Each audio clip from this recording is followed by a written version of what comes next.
with Pam today, showing her and teaching her a little bit about the show grooming for an English Springer Spaniel. Before we begin, though, I need to tell you a few things. When you're working with an English Springer Spaniel to trim them for the show ring, what you're basically trying to do is create a dog and create the image of a dog that most perfectly conforms to the breed standard for the English Springer Spaniel. Also, in your own mind, you have to develop an image or an imagination of the perfect English Springer Spaniel. From that imagination, then we'll be able to begin our grooming. There are certainly 4 basic steps on preparing your dog for a dog showing. A good bath, proper toweling, getting the dog prepared for the show ring, and then the actual presentation in the ring. And I don't think one piece of the whole picture is any more or less important than the other. Your absolute foundation for all your grooming is a good bath. The one thing that we're going to have to be the most careful of is the actual temperature of the water.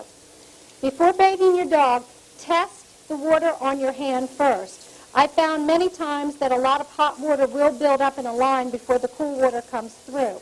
So I like to run it for a few minutes against my hand.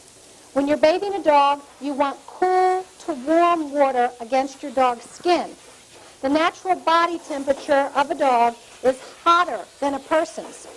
So what is warm against your hand could be hot against the dog. So always bathe your dog in cool to lukewarm water. Of course, if you've got a Springer Spaniel, you know one of the major problems we all have is keeping the ears clean. Before bathing a Springer, I do like to take one small cotton ball and place it down in the ear canal, just in case any of the water were to fall in that direction. You don't want to get any unnecessarily water down into the ear canal itself. Thoroughly wet your dog. Take your shampoo product. Again, you don't want to use it in a concentrated form. If you're using a concentrated shampoo, it's going to be that much more difficult to rinse out of the hair. So have your shampoo diluted in a container. Again, with a show Springer, you've taken a lot of time and a lot of care to trim the top coat and to brush out the featherings. Most Springers are going to have a lot of feathering underneath. When you're scrubbing this hair, you don't want to scrub it in a circular fashion or get in here like this, because that is going to tangle or mat the dog. So be careful with the feathering that you just simply work the shampoo through the feathering in the direction that the feathering is growing. Same thing for the top coat. You don't want to go like this with the top coat because you're lifting and curling the top coat. The whole effect that we're trying to get with the top coat is a nice flat finish. So when you're bathing the top coat, always scrub in the direction that the hair will naturally grow.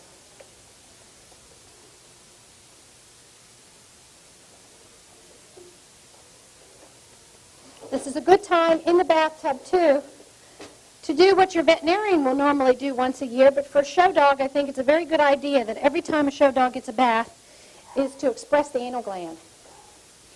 There's 2 small glands on the 2 sides of the anus. You simply put a little pressure here, just like this, and squeeze.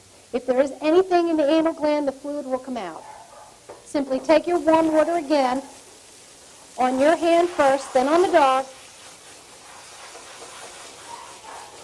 Rinse the anal area. Put a little bit more shampoo on to take away any odor or any of the oils that were secreted by the anal gland itself. A lot of times there's a lot of stress, a lot of anxiety for a show dog at a dog show. Naturally, you don't want that anal gland to release itself at a dog show. So go ahead and empty the gland here at home.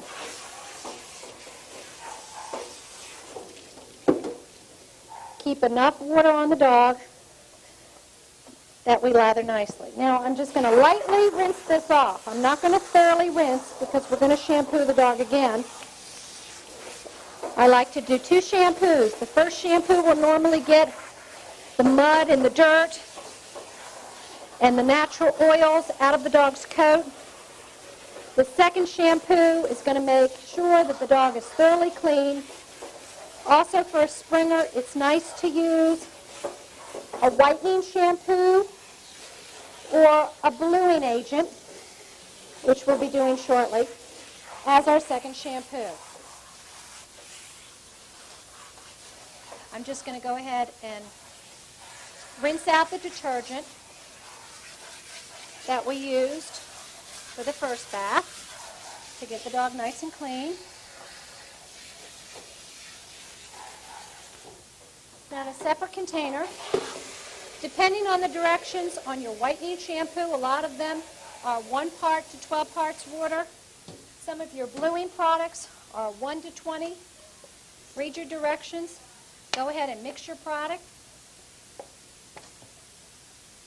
Again, you want all these products to be diluted. Don't use any of them concentrated out of the bottle because it's going to be nearly impossible to get it off the dog.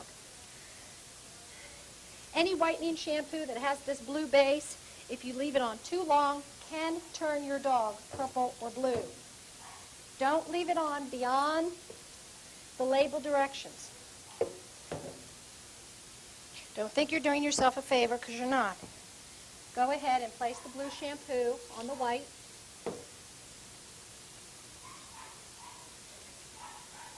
Rub it in. I normally like to leave the bluing on for about 5 minutes. You can go back now at the same time, take your basic detergent shampoo, redo the back, redo the ears. If your dog's face is dirty, very carefully place the shampoo in the palm of your hand, like you would hand lotion. Then go over the dog's muzzle and very lightly with your fingertips up the blaze, under the chin. Don't take your container full of shampoo and squirt it directly. Obviously, it's easier to get too much shampoo in the dog's mouth, directly in their eyes or their ears, which is not nice.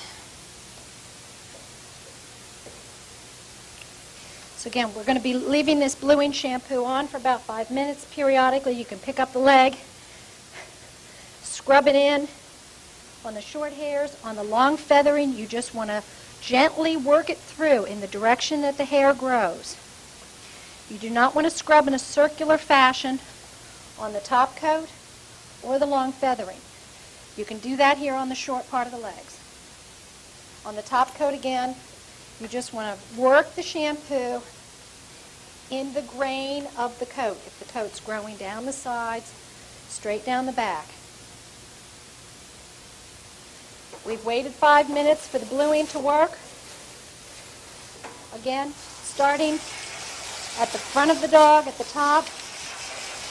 You want to make sure that your water, again, is cool to lukewarm. You don't want to use hot water on your dog.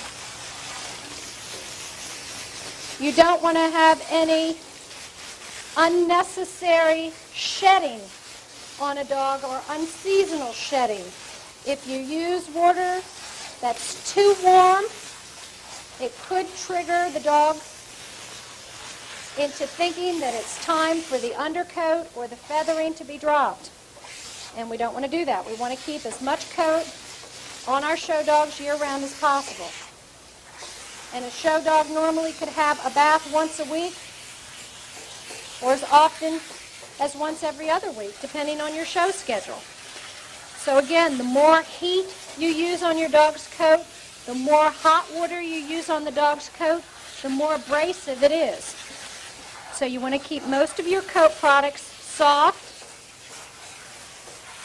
cool, and comfortable to the dog's skin.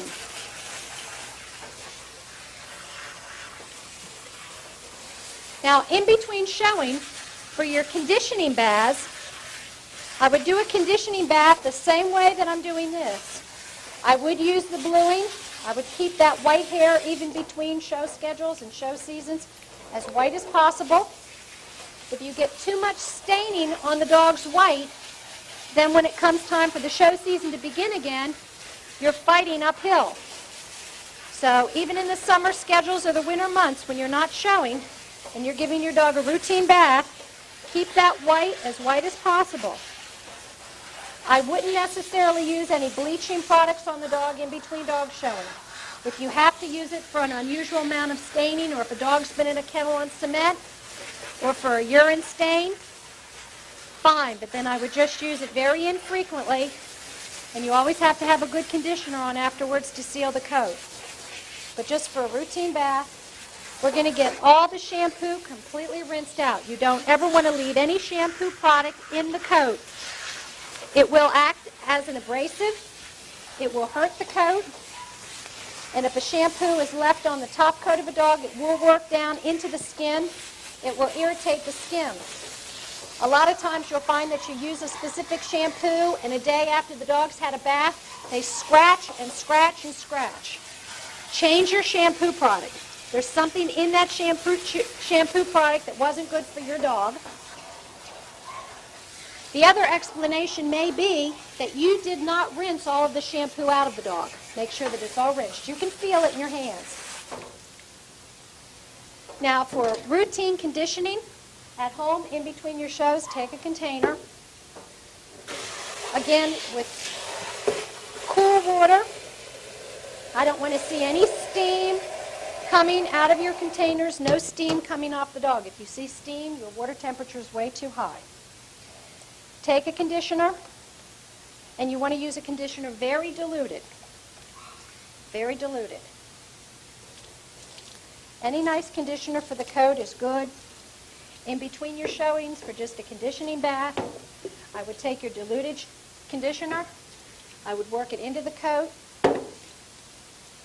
Depending on the conditioning product you use, many of the conditioning products are also a skin conditioner, and you'd be surprised if you read the label. A lot of these conditioners can go directly on the coat and stay on the dog, which is an excellent idea on the off-show seasons.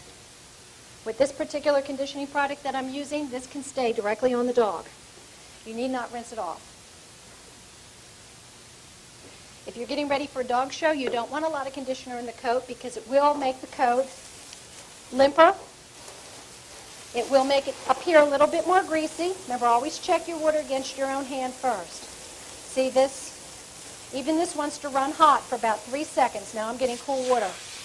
So for dog showing, if you feel like you have a very dry coat, put a little bit of cream rinse diluted throughout your dog, and then rinse it off. For dog showing, you want the coat to be as fluffy and as full as possible. If you leave a cream rinse on the dog, you're going to pull down the coat with extra weight, and the coat is not going to appear as fluffy and full. So if this is my Friday show bath, I will condition the coat, but now I'll completely rinse it out again. For my conditioning bathing in between the show season, I would put the conditioner cream rinse on, and I would leave it on.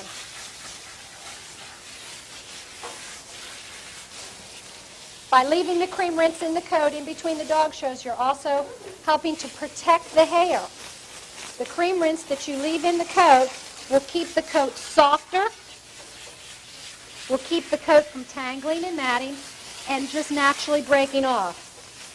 If your dog lives in your house, it's up on your furniture, it's laying down on the wall-to-wall carpeting, any abrasive surface, even a carpeting, can break off important feathering on the belly and legs of your dog. If you keep a cream rinse on your dog, it will help.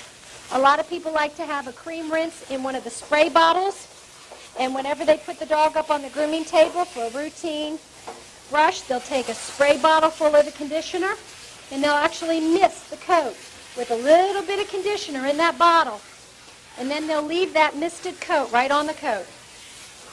That's very good for home care. But again, we don't want to use any cream rinse or conditioner on the dog getting ready for the dog show. You want to get it all out.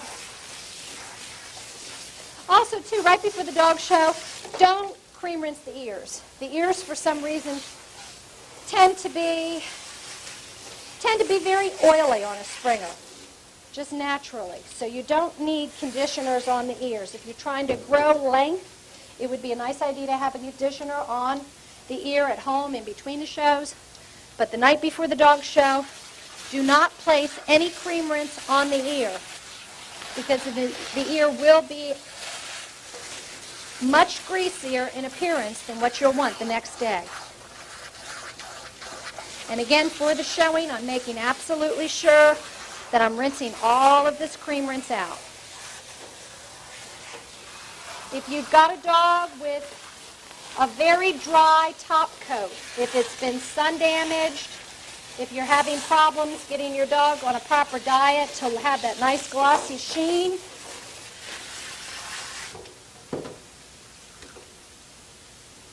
if you feel like your top coat's very dry to the touch, then simply, again, take a very light, very diluted cream rinse, not even a capful, to a quart of water, just the smallest amount. Pour it over just the back coat of the dog. Don't get any on the feathering. And again, this needs to be a cream rinse product that can stay on the coat. Very lightly rinse it off, but you want to be able to feel it staying on the top coat. You don't want it down in the feathers. You might even just take your hand with the cream rinse product, put it on the back coat. Now this is for a dog with a very dry top coat. Maybe your dog has food problems, maybe he's been sick, maybe you just got over a bad bout of fleas, allergies, maybe he's just been a nice pet and been running your backyard and got too sunburned. Now you're trying to get him back into shape. So you take your conditioner and just place it on the top coat, not on the feathering. That's been completely rinsed out.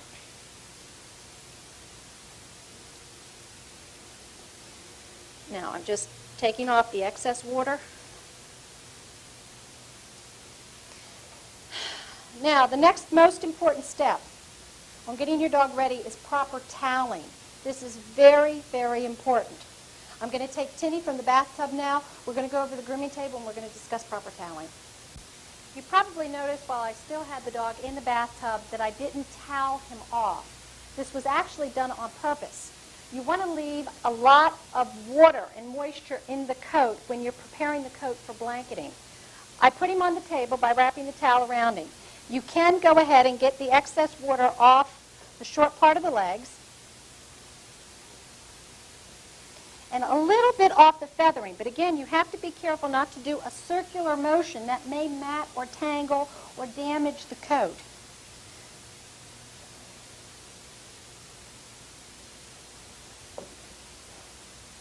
I don't want to towel the back coat at all. I'm just leaving that full of a lot of water.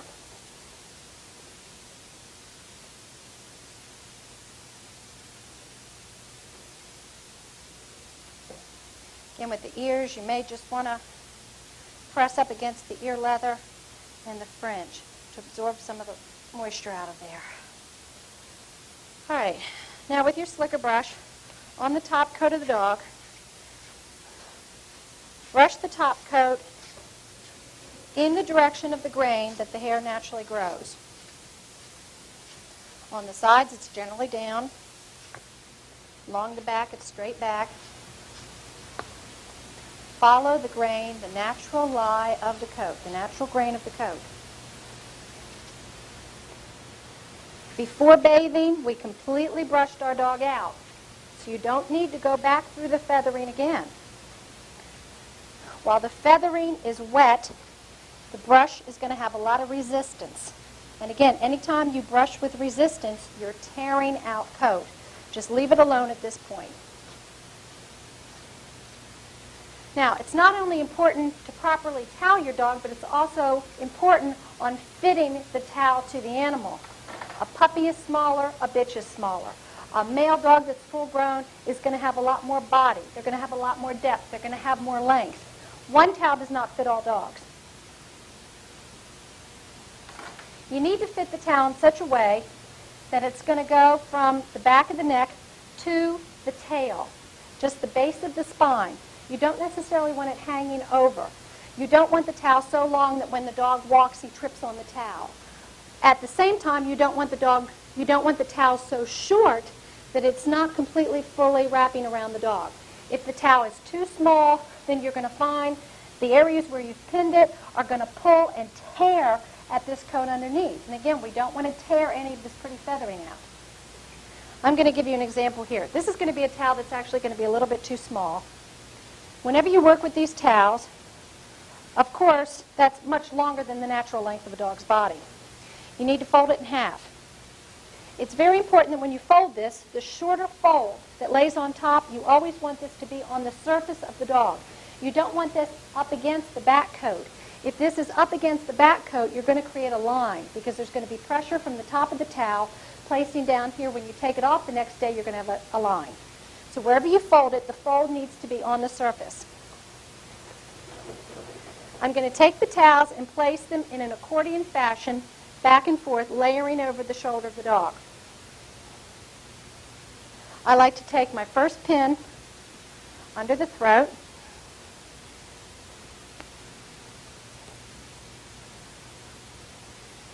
then taking the back part of the towel, pull it straight back, take this section and pull it over the arms. Now, I explained a moment ago that this towel is actually too small for this dog. For a full-grown male, if I took this towel at this point and tried to pull it under here, the towel does not meet. There's that much of a gap. If I placed a pin here, it's putting too much pressure on the front bone of the dog and under here. With the pin, that abrasive, you're going to tear coat, and the dog is very uncomfortable. Now we're going to try another towel. Again, I'm going to take the towel and I'm going to fold it to the approximate length of the dog's back. The top portion is going to go up on the dog. You don't want that smaller area laying flat up against the dog. Now we're going to take a pin right under the base of the throat. Now this is very important. When I'm pinning the base of the throat, I like to take this finger and place it between the towel and the dog's skin. Then I put the pin through. In this way, there's no way that I can actually stick or pin the dog's skin. You're going to pull the towel straight down the dog's back, pull it over the shoulders, over the hindquarter, and back again. On both dogs and bitches, you're going to want to place this pin under the belly, approximately where the navel is on the dog. That gives you enough clearance for your males, and it's a very good position for the females. Again, with the pin, I like to place the point edge of the pin facing forward. If for some reason this pin were to open up at night, or the dog pulls the blanket off, if this pin springs open accidentally, the pointy part is towards the front and not the internal organs of the dog's belly parts. Now, a third pin is important on toweling. A lot of times people will towel them, they'll let them down, they'll move around for a while, and the big problem that everybody has is that this part of the towel wants to fall back, and then when you take the towel off the next morning, it leaves this ring or this mark around the neck. There's one way to stop that. I like to take a third pin on the breastbone of the dog, right there. Take your third pin and pin right against that breastbone. Now, when the dog is moving or outside or in its crate or jumping up on furniture throughout the night, this towel can't rock back into the shoulder because you braced it right here up against the breastbone. I want the towel to stay on the dog all throughout that evening, all night. Either have the dog up in your bedroom or placed in a crate. When you put him in the crate, go ahead and put a nice soft towel under him to absorb the water here on his furnishings. That would be nice. I don't recommend cage drying a show dog. Again, you're putting heat on the coat, which is abrasive. Just warm up your room and put the dog away in a crate. When you put the male out for exercising, you don't need to take these towels off. On a male dog, simply flip the towel from the midsection where you've pinned it forward. Now the dog can go outside, he can do all his necessary business, he won't get the towel wet. Then when he comes back inside, just simply pull the towel back into place and put him away in his crate.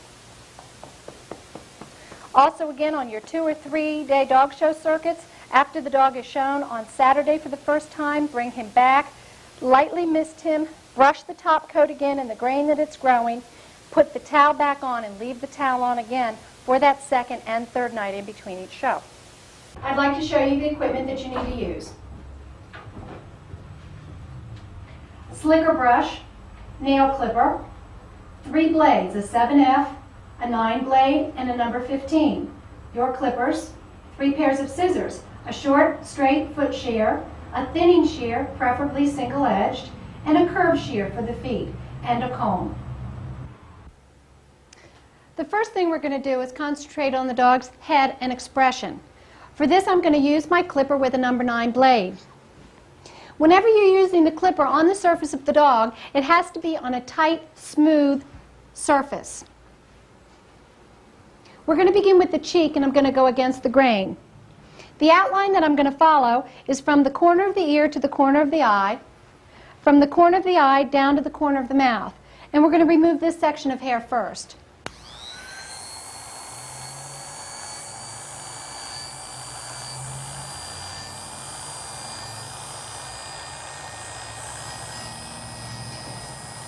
While you're here, you might want to go ahead and clean out the base of the ear. We're going to do the same pattern on the right side of the head. We're going to go from the corner of the ear to the corner of the eye, across the cheek, up to the corner of the mouth. And I'm going to again clean out the base of the ear. Now we're going to do the throat area of the dog.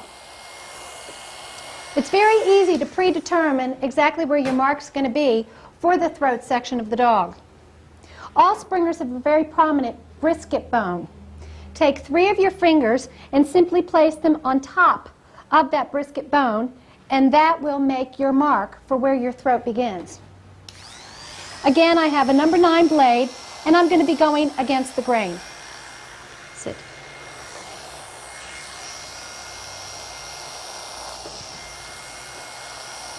I like to make a small semicircle here at the base of the neck.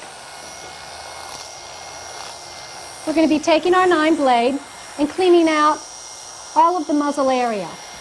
You might want to stretch this skin here on the lower jaw to completely clean out the hair.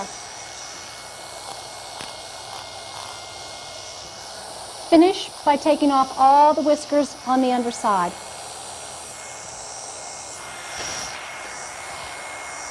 From the base of the ear, straight down to the beginning of your throat mark on both sides.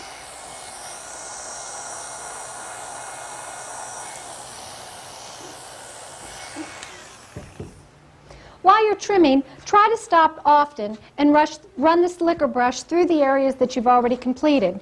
This way you won't be re-clippering hair which has already been removed, and you're always working with a cleaner surface. Very gently, I'm going to go over the front part of the muzzle and take off the whiskers. I'm not going to press down to the skin. I'm using the clipper almost like you might a paintbrush. Very gently, just going over the surface of the coat.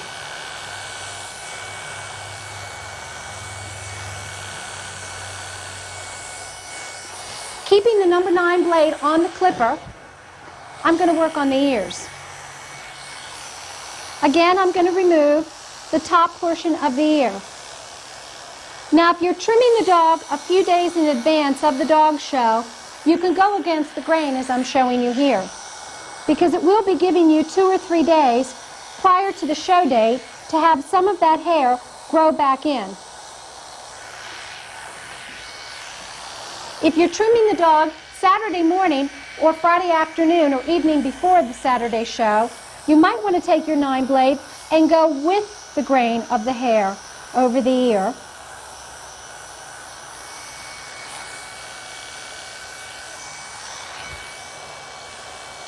Leaving a little bit more of the natural coat still on the dog.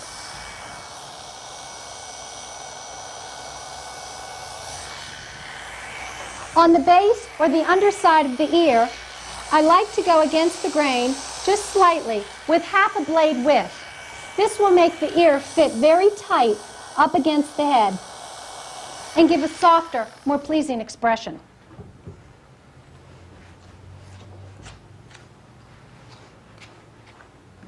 I don't know if you can see the difference. You see the difference against the grain? You can see more of the surface of the skin than on this side where I've gone with the grain. So once again, if you're trimming the dog on Friday afternoon or Friday before the dog show, you may want to go with the grain on the ear. If you're trimming the dog on Wednesday or Thursday prior to the show, you could go against the grain, giving yourself 2 days for that ear to grow back out.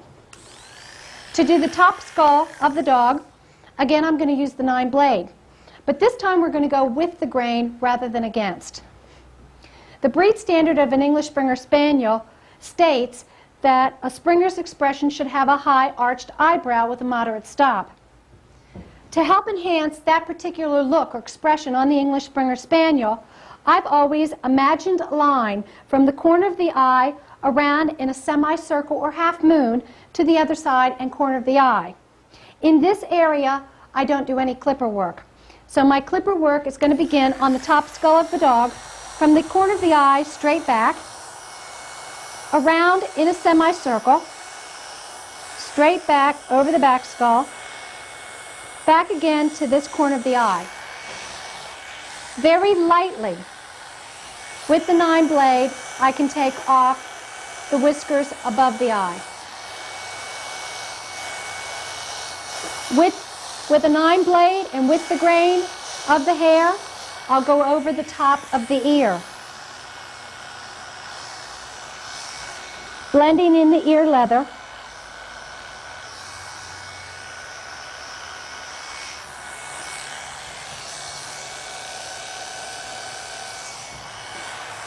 The line between the cheek and the top skull, very gently, I'll blend that line in. So there's really not too much difference.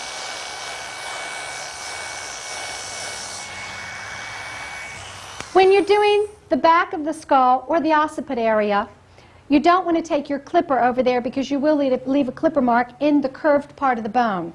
Simply take the skin and pull it forward. So again, you're clipping on a flat, tight surface.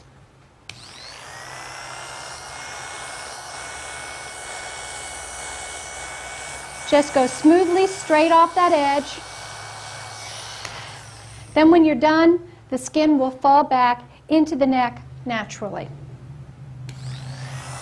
Once again, I'm just going to come up here and very smoothly take that line of my semicircle or my half moon and blend it as easily as I can with the clipper. We'll complete the head with a thinning shear. Single edge. I'll blend the remaining part of the top skull, eyebrow and stop, in with the thinning shear.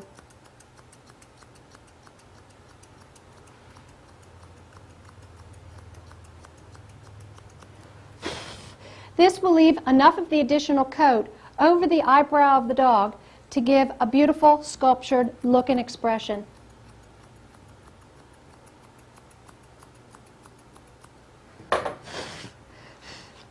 Again, if you're not familiar with working with thinning shears, just do a small section at a time.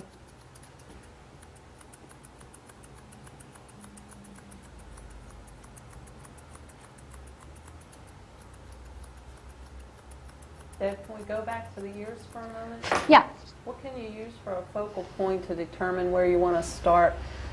Well, most show springers have already got a set pattern on them, so just follow whatever is there. If you're working with a dog that does not have any kind of pattern on it at all, one good rule of thumb may be if you look square into the dog's face. Here is the jawbone on the dog. Side, can you see the jawbone? Mm-hmm. So if you take your eye straight back from that jawbone to the ear, that perhaps may be a good line for you to follow.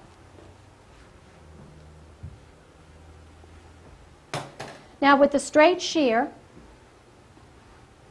I'm going to take the front flap of this ear that still has the feathering left on it, and we're simply going to take that off.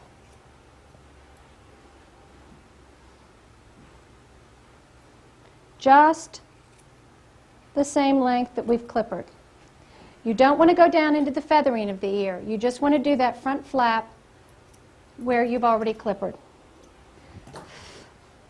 Again, making a very soft expression for the dog.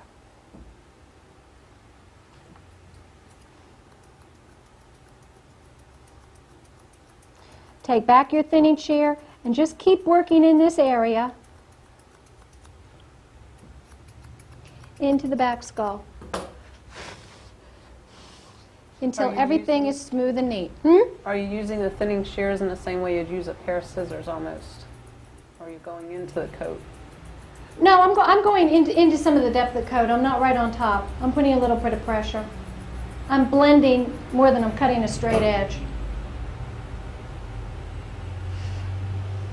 Good, and now we've finished the head. Next, we're going to work on the feet for a little while. I'm going to be using my clipper now with a 15 blade, and we're going to be doing the underside of the foot of the pad. Springers do grow an awful lot of hair in here. Can you see this V area that the pad naturally and normally will create? What we're going to do today with the clipper is simply take that area of the V out. Clean it out thoroughly. Front feet and back feet.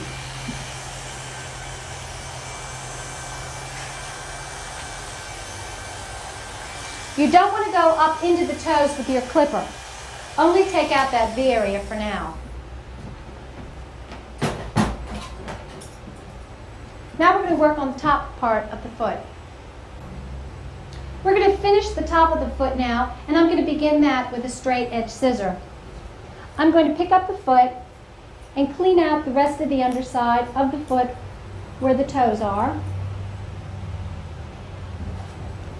Alongside of the pastern of the foot, I'm going to take the straight shear and go straight up. I'm also going to cut away that small half moon behind the pad.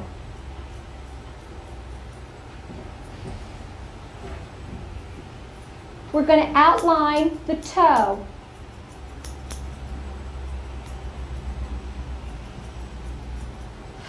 Then with the dog's normal body weight placed on the foot, I'm going to finish off the foot with a curved shear.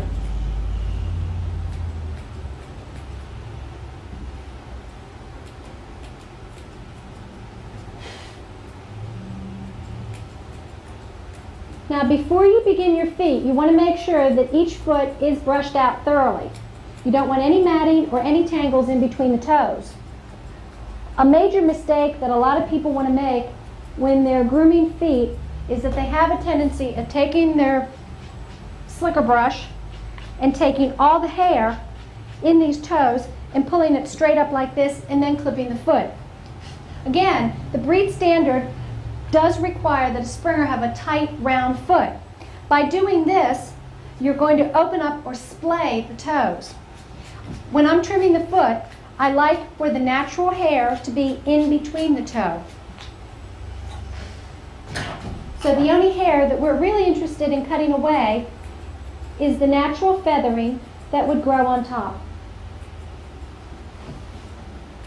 If you leave all the excess hair inside the toe, after you're finished, you're going to have a nice, round, tight foot.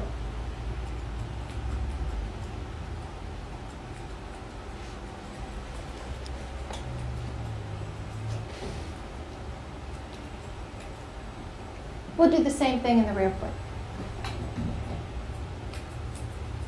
We're going to follow the shape of the toe.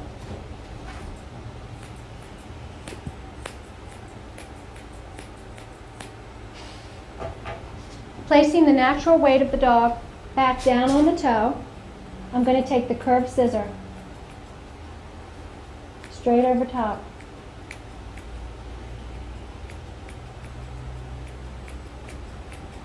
And around, tracing the outline of each toe.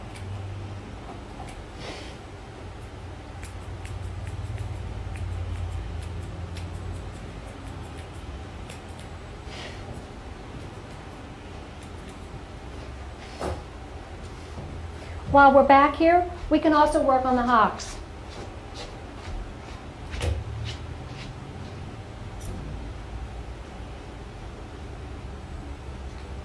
Brush the hair on the hocks into its natural form. take your straight shear and simply follow the outline of the dog's leg, angulation, and foot. Again, all I'm doing is taking off the excess feathering. I'm not actually going into the depth of the hog.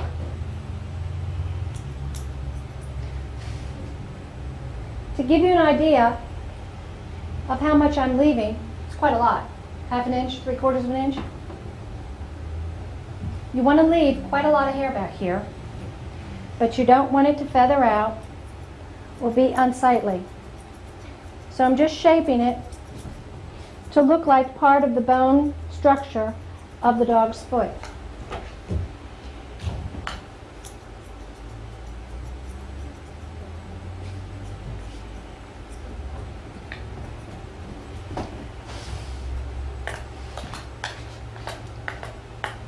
Okay, now we're going to start on the rear section of the dog.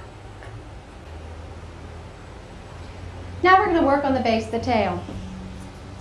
Again, I'm going to take the straight edge shear and go on the underside of the tail. I'm cutting rather close, almost directly next to the skin.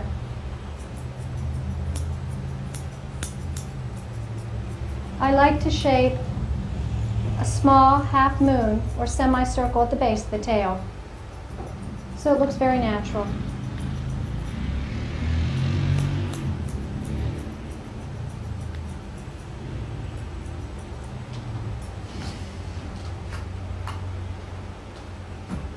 With the feathering under the base of the tail and your straight shear, you can trim some of this off at this time.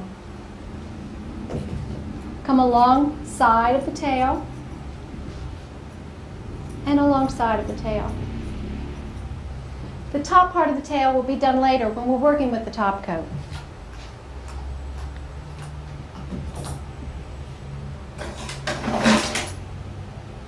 Again, with a straight edge shear, I like to go flat across this area.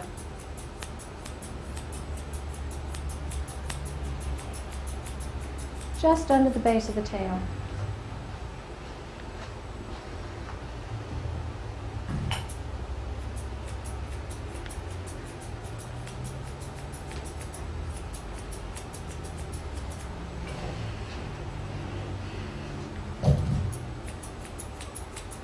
This will tend to shorten up the entire dog from the side view.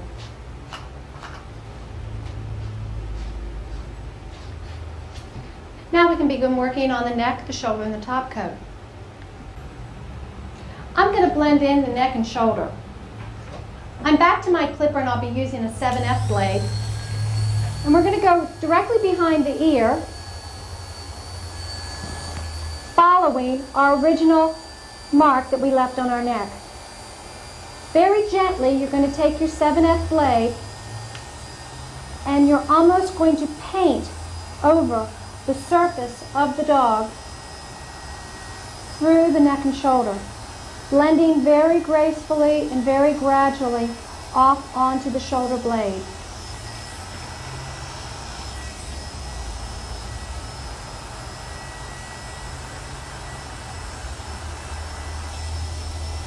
Back around again to the base of the head, blending into the neck and gradually getting longer in length.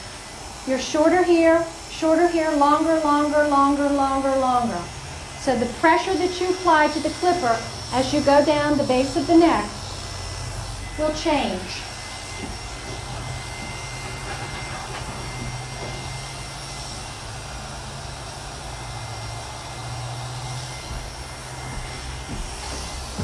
Again, you'll bring the 7F around under the base of the ear, straight down the neck,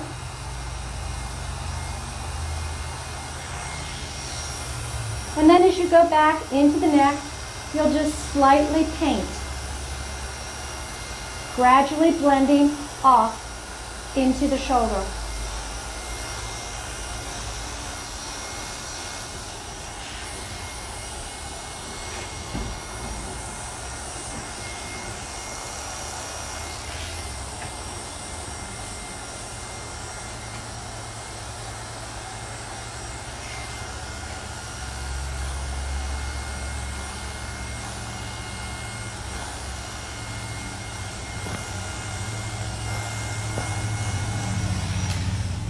we'll finish the rest of the back coat with a comb and a thinning shear.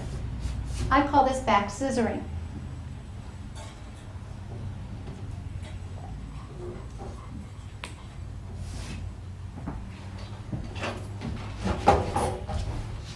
You always want to work with your surface once it's been well brushed out. You always want to brush the dog in the direction that the hair grows, the direction that the coat is growing. We're going to back thin or back scissor the entire top coat. I'm going to start at the base of the tail. You're going to use the wide section of the comb, not the narrow. You're going to place the comb into the top coat backwards, taking the single edge thinning shear on top of your comb. Depending on the angle that you place the comb, that's how short or long the back coat will be. Depending on where you're trimming the dog, there are certain sections that you want the top coat to be longer and other sections where you want it to be short. When you come to those certain sections, you'll adjust the comb by placing it higher or lower to get the depth or the angle of the top coat that you desire. Beginning at the base of the tail, we're going to go straight up the back. As you approach the neck and shoulder, you want all of that coat to be longer. At the base of the tail, you want extra hair here to fill that natural small dip in. Over the croup of the back, you want that to be short.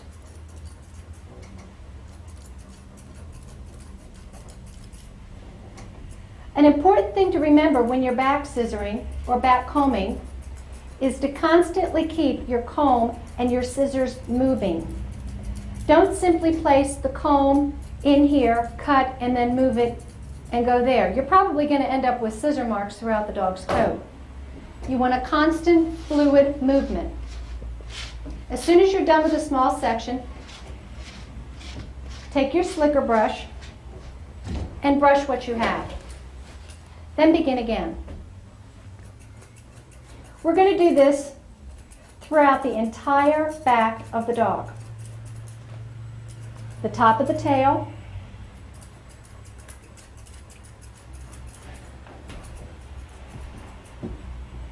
the neck and shoulders. Again, over the neck and shoulder, you want to imagine a triangle from the back of the head straight down over the shoulders to this point in the back. In that triangle, you're going to be leaving the coat quite long, longer than you would anywhere else on the back coat. This is going to blend the neck into the shoulder very gracefully and very gradually and give you a beautiful, fluid, straight top line when the dog is in movement and set up.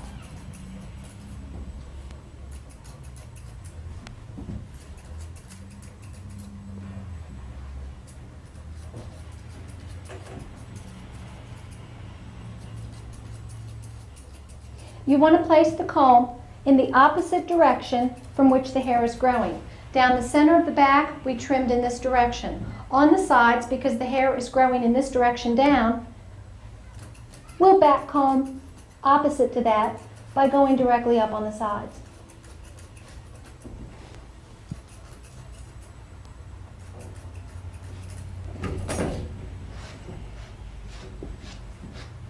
You can keep working the coat like this in small areas at a time, little by little, and as your confidence grows, you'll be able to do this section of your dog better and better every time. As soon as you feel like you've gotten the depth of the coat to where you want it all over, then we can start finishing the top coat in a different way. A lot of dogs have a lot of natural curl or length in their top coat. By back combing the entire top coat, this is a very good way to eliminate the curls and eliminate the length. Ideally, what we're trying to do is to get this top coat to lay as flat and smooth as possible to the conformation of the dog. Now we're going to finish off the top coat.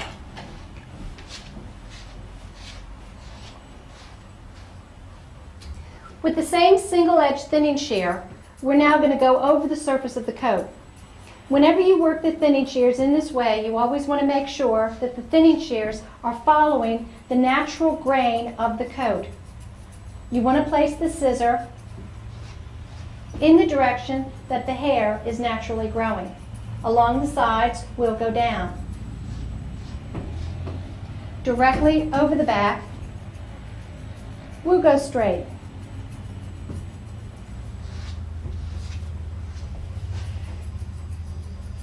Again, this will take out a lot of the natural curl or frizz that some of the English Springer Spaniel top coats have.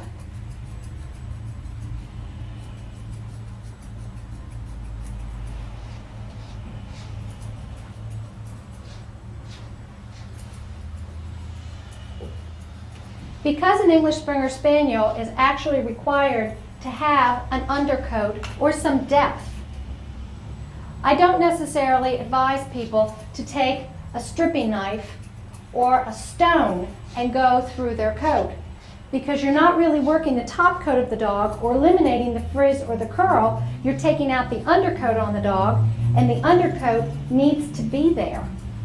So leave the undercoat of the dog and work the top coat of the dog down to where you have a tight, smooth, glass, elegant finish.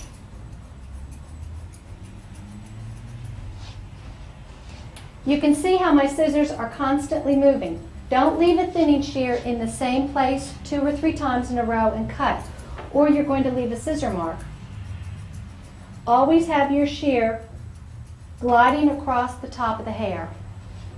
And after 3 or 4 scissor marks, go back over with a brush and brush the coat back into its normal position.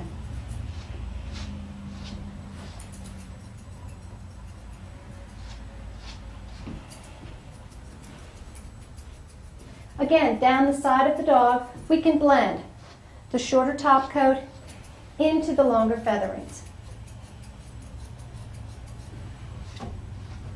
I like to keep the thigh area close, neat, and clean.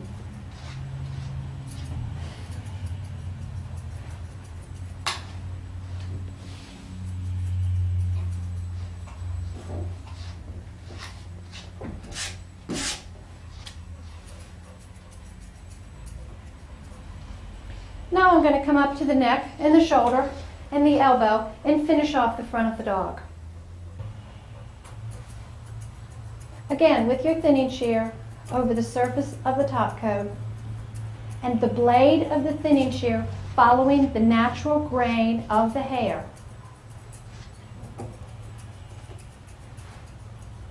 We'll blend in the neck and shoulder.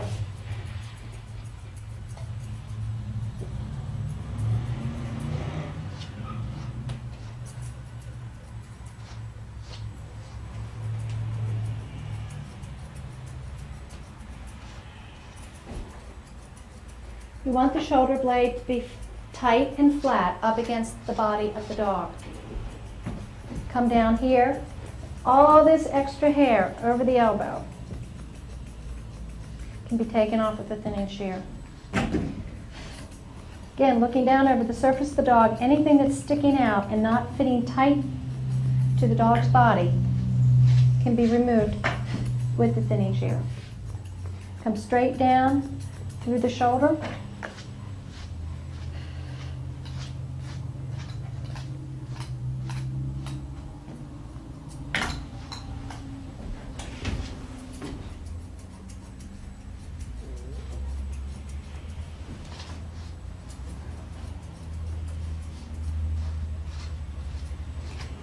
You want to work this top coat. Once you get a dog in show condition, if you simply put the dog up on your grooming table at home once a week and keep this top coat scissored down, thinned down, and worked a little bit every week, it doesn't take very long at all.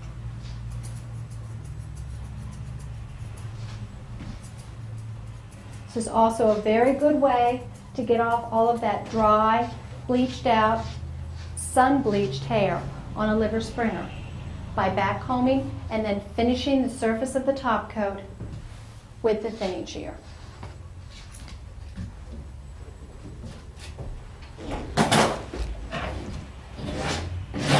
Another thing that we need to do on the side of the dog is the front feathering. And again, I'll use a straight edge shear.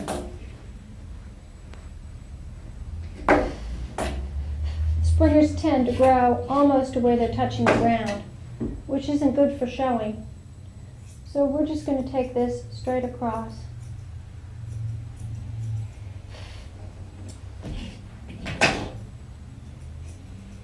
You want to cut it in such a way that it looks as natural as possible. But at the same time, we want to get the front feathering off the ground.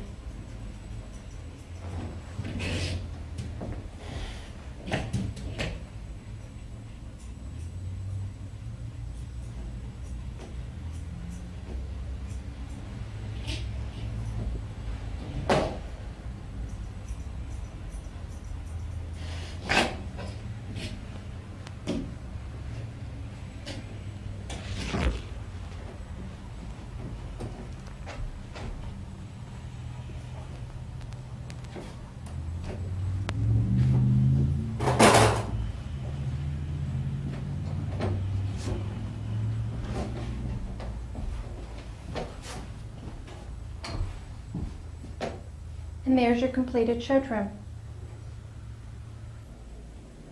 You and Tintin make it look so easy, but what about Emily, who isn't in top show condition and hasn't been groomed for a while? How long will it take you to get her back into show condition?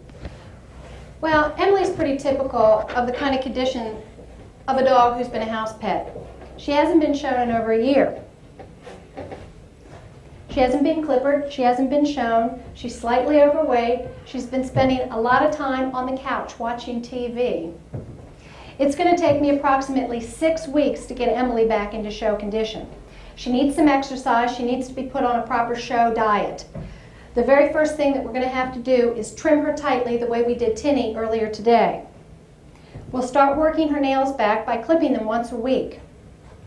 The most important aspect about getting Emily back into shape for the show ring is that every single week she's got to go back up on this grooming table, be tightly trimmed, and get a complete bath. That's going to start getting the whiteness back into her coat and the shine into her top coat. With 6 weeks of conditioning and bathing and grooming, Emily could be back in form and winning specialty majors.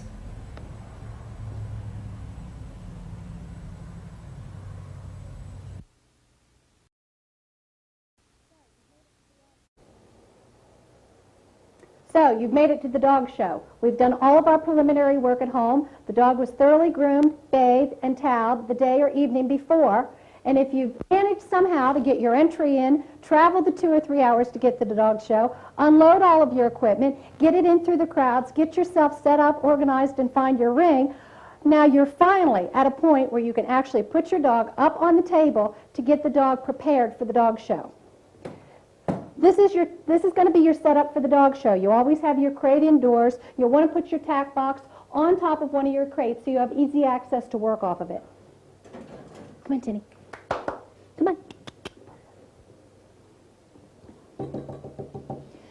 From the day before, when your dog is bathed, you should leave your blanketing towel on the dog overnight, all morning, traveling to the dog show in your car, until you get to the dog show.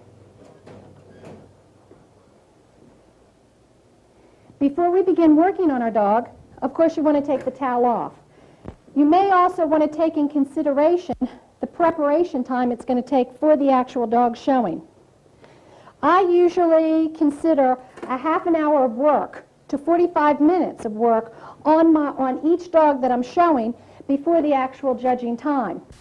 Allow yourself plenty of time to get to the dog show, find parking, find an unloading area. If it's bad weather, you may want to consider taking all of your equipment under a grooming tent or inside the show building itself to groom your animal.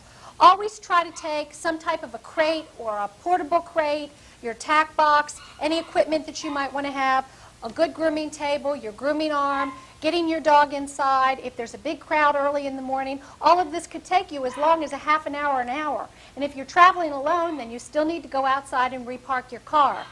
So give yourself plenty of time to do all of this. In your judging schedule, just on the inside page, in alphabetical order is the index of each breed that's being shown at the dog show. They're listed in alphabetical order. Simply find Spaniels to where it says English Springer Spaniels. You'll see at this particular dog show there were 24 Springers entered in ring 8 at 2 o'clock.